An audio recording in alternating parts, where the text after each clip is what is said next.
Hello and welcome to COM 300 module on Neo-Aristotelian Criticism. Order in the court. There will be order in this court.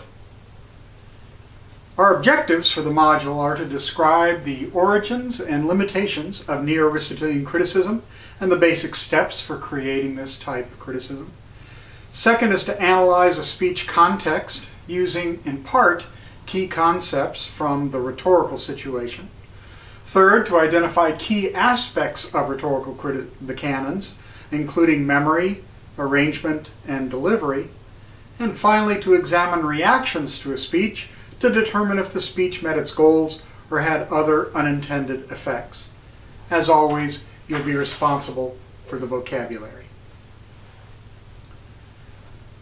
So what is Neo-Aristotelian criticism? When did it become popular? When did it start getting challenged? And what are the three basic steps? All right, so the classical canons evolved over a considerable amount of time, and the criticism involves using these classical canons to make judgments about the effectiveness of speeches. Beginning in about the 1920s, American critics started to focus not on literary kinds of ideas like permanence or beauty, but to focus on the effect of a speech. And their influential guidelines for criticism came from the Aristotelian categories, hence Neo-Aristotelian or New Aristotelian. They focused on speeches. They focused largely on single speakers, the great speakers of the time, and as this happens, they focus mostly on white men and their impact on history and politics and so forth.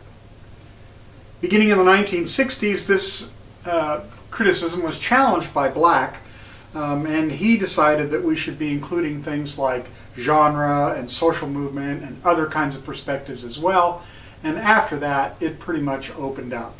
And we'll talk about those types of criticisms or search models in the rest of the course.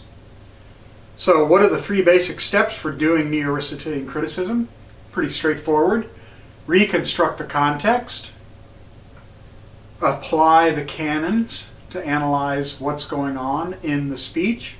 And third, assess the effect or the effectiveness of the speech. Well, let's start with context.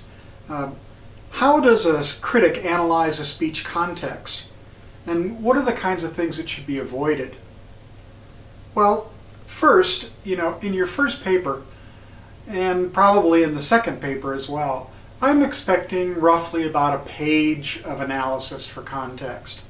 So I want some information about the rhetor, the speaker. I want a little bit about their history and experience doing public speaking. And what I don't want, what you should avoid, is just like a straight biography, little details about their life.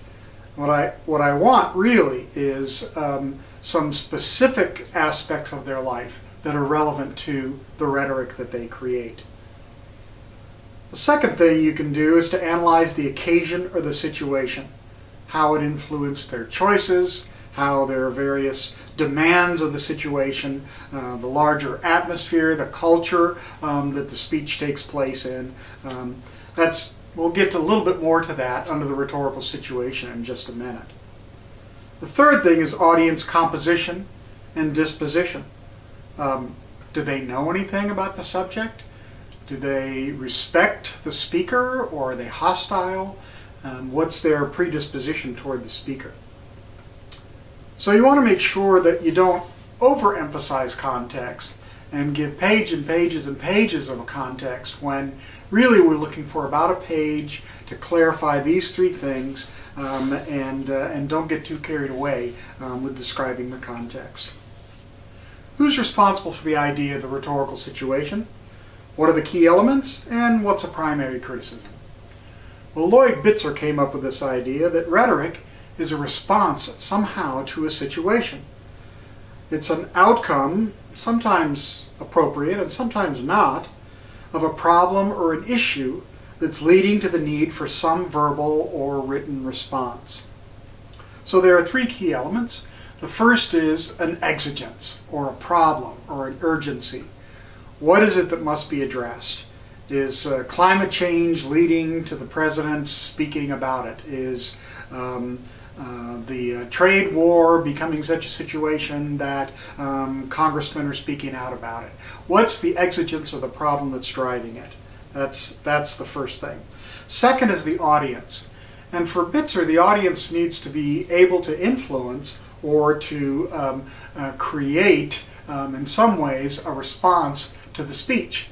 So if you're listening to it and the speech is about trade policy, you may or may not have very much influence on that. You might not be the right audience for Bitzer in that area.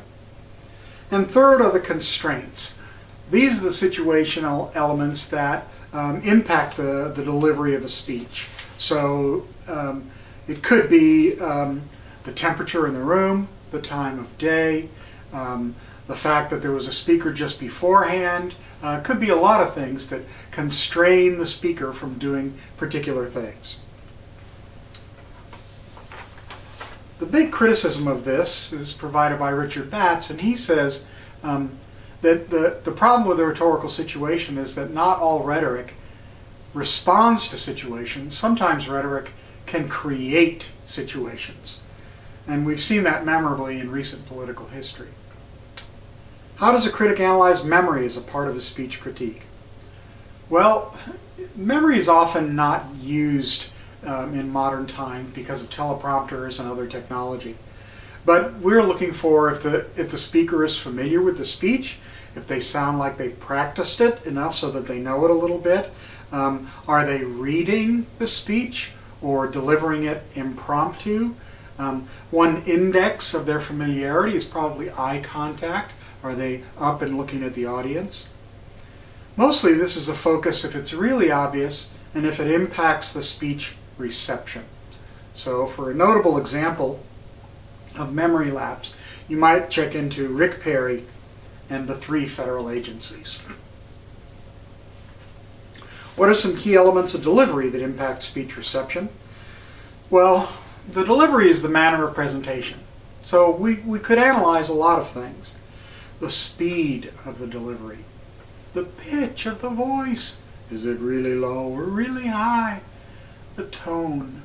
Tone is what my dog hears. So if I say, "Oh, Grace, you horrible dog, I'm going to beat you," she loves it. She wags her tail.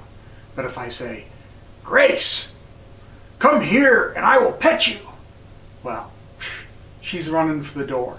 And it all has to do with the tone of my voice. Variation is an element of delivery, articulation and pronunciation, whether it's a monotone or not. And then the nonverbals, things like posture and eye contact, are all important aspects of delivery.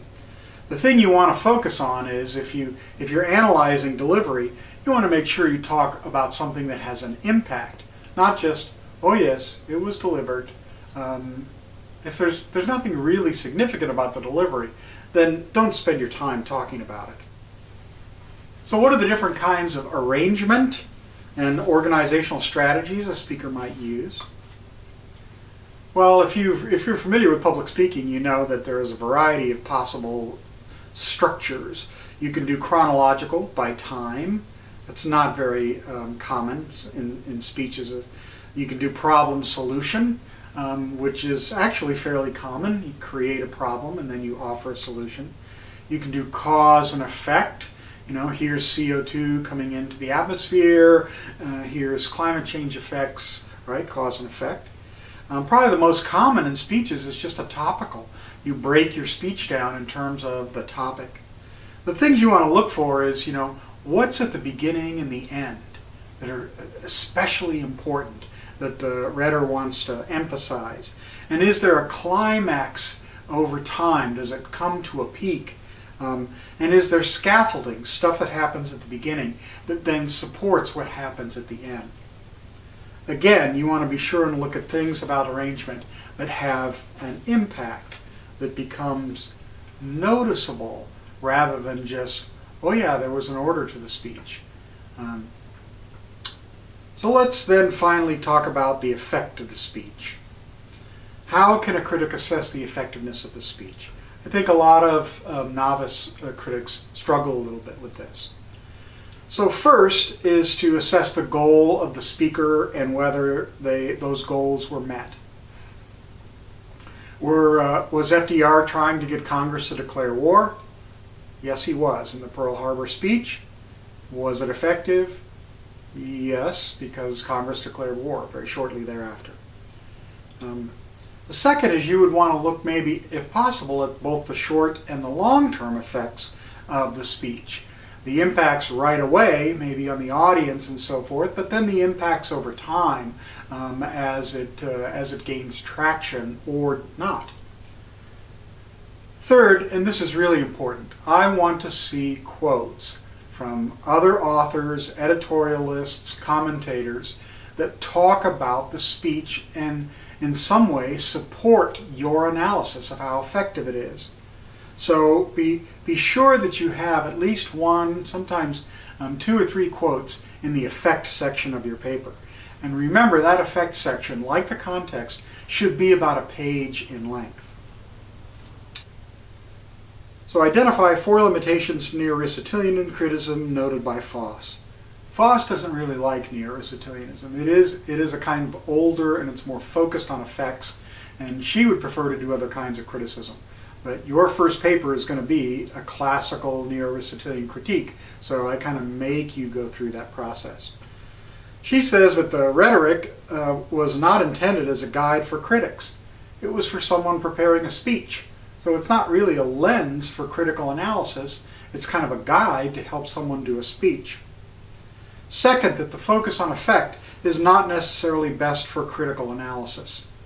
So there are other things that you can look at for why a speech is important or meaningful, ethical in a culture, so you don't always have to focus on effects. Third, times were different then. That was classical time, now it's modern times, so that has an impact. Fourth is a rational bias. The focus is all on the forms of proof. How do you prove this? How do you prove that? And Foss doesn't like that emphasis. She says not all speeches are setting out to prove something. Sometimes they're using more sort of narrativistic kinds of structures. Sometimes they're using more stylistic elements. It's not all about the forms of proof. And finally, she says that this canon set often results in a mechanical application of categories. So we get cookie cutter criticism, which is not a good thing when you're just kind of rote applying a category. So these criticisms by Black and others led to more pluralism, and that's why we have a very, very different landscape in rhetorical criticism now. You don't see much Neo-Aristotelian criticism anymore. The box here on the Gilmore's critique of Jiang Zemin's speech on the handover of Hong Kong to China. I'm going to ask you to bring that to the table, give your answers after rereading that, and so post this. Do you think that a classical analysis of ethos, pathos, and logos still has meaning and importance in today's modern political environment? And comment on some other posts. So, from the judge's bench, I rule. This was effective. Have a great day.